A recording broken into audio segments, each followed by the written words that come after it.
নমস্কাৰ শ্ৰদ্ধাৰ ছাৰ বাইদেউসকল আপোনালোক সকলোকে মই মোৰ ইউটিউব চেনেল নলিনীকান্ত ডেকালৈ স্বাগতম জনাইছোঁ। ছাৰ বাইদেউসকল শিক্ষা বিভাগৰ তৰফৰ পৰা প্ৰতিখন বিদ্যালয়লৈকে এক জৰুৰী নিৰ্দেশনা আহিছে।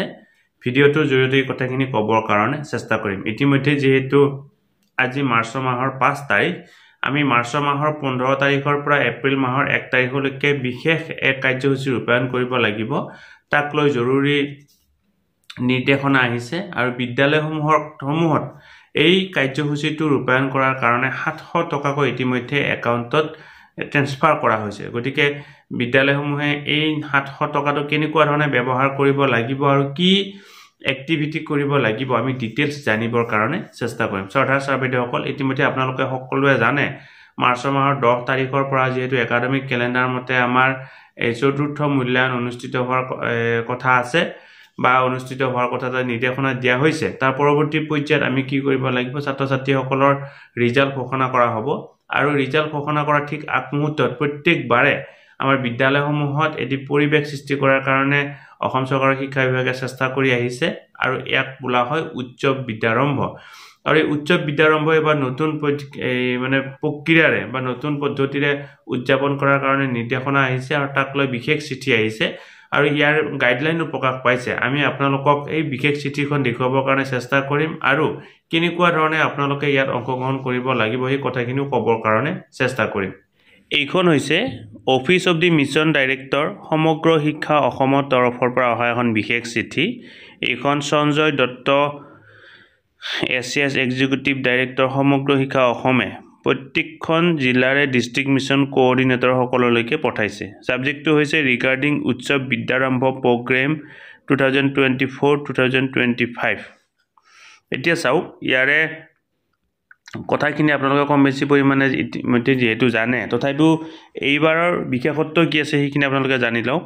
With reference to the subject cited above, I am inform you that like previous year, this year also Utsav Vidyarambha program is to be organized in all government/provincialized elementary school of the state with effect from 15 March 2024 to 1 April 2025. ইতিমধ্যে কথাখিনি কোৱা হৈছে যে কি March মাহৰ 15 তাৰিখৰ পৰা এপ্ৰিল মাহৰ 1 তাৰিখলৈকে এই যিটো প্ৰগ্ৰেমটো চলিব। During the Utsav Vidyarambha program, various activities is to be carried out in the school with the support of SMC. ইয়াত এই বিদ্যালয় পৰিচালনা সমিতিক কি কৰিব লাগিব, অংশগ্ৰহণ কৰাব লাগিব। MGs মাদাৰ গ্ৰুপক অংশগ্ৰহণ কৰাব লাগিব। টিচাৰ্ছ শিক্ষকসকল থাকিব, পেৰেণ্টছ অভিভাৱকসকল থাকিব, alumni and other community member প্ৰাক্তন ছাত্ৰ ছাত্ৰীৰ যি সংগঠন আছে বা আন যি কমিউনিটি মেম্বাৰ আছে সকলোকে অংশগ্ৰহণ কৰাব লাগিব। এ detailed guideline along with day wise schedule of the program is enclosed herewith. The guideline is to be translated and provided as per medium of instruction of the school. এইটো বাৰু ডিষ্ট্ৰিক্টৰ কাৰণে কোৱা হৈছে, যাকে মিডিয়াম অফ ইনষ্ট্ৰাকশ্যন যদি বেলেগ আছে তাত কৰিব, অৰ্থাৎ গাইডলাইনো দিয়া হৈছে। You are therefore directed to instruct all government/provincialized elementary schools under your jurisdiction to carry out the Utsav Vidyarambha activity in their school as per enclosed guideline. গতিকে গাইডলাইন মতে বিদ্যালয়বিলাকত এই কাৰ্যসূচীটো কৰাৰ কাৰণে নিৰ্দেশনা দিয়া হৈছে। তাৰপিছত এইটো কি কৈছে চাওক, amount of ₹700 is to be released to each school for organizing Utsav Vidyarambha program. The fund will be utilized by school for a felicitation of class-wise best students who had excelled their performance in scholastic and co-scholastic area during the academic year. Banner and other contingency purpose. অৰ্থাৎ প্ৰতিটো শ্ৰেণীৰে যিজন ছাত্ৰ বা ছাত্ৰীয়ে বিশেষ পাৰদৰ্শিতা দেখুৱাবৰ কাৰণে সক্ষম হৈছে তেওঁলোকৰ কাৰণে তেওঁলোকক সন্মানিত কৰাৰ কাৰণে এই পুৰস্কাৰটো দিয়া হৈছে। লগতে পইচাটো দিয়া হৈছে। লগতে উৎসৱ বিদ্যাৰম্ভৰ এই বেনাৰ বনাব লাগিব। বেনাৰ বা আন যদি কিবা কণ্টিজেঞ্চি থাকে তাৰ কাৰণে এইখিনি ব্যৱহাৰ কৰিব লাগিব। গতিকে অত্যন্ত গুৰুত্বপূৰ্ণ কথা যে কি আমি এইবাৰ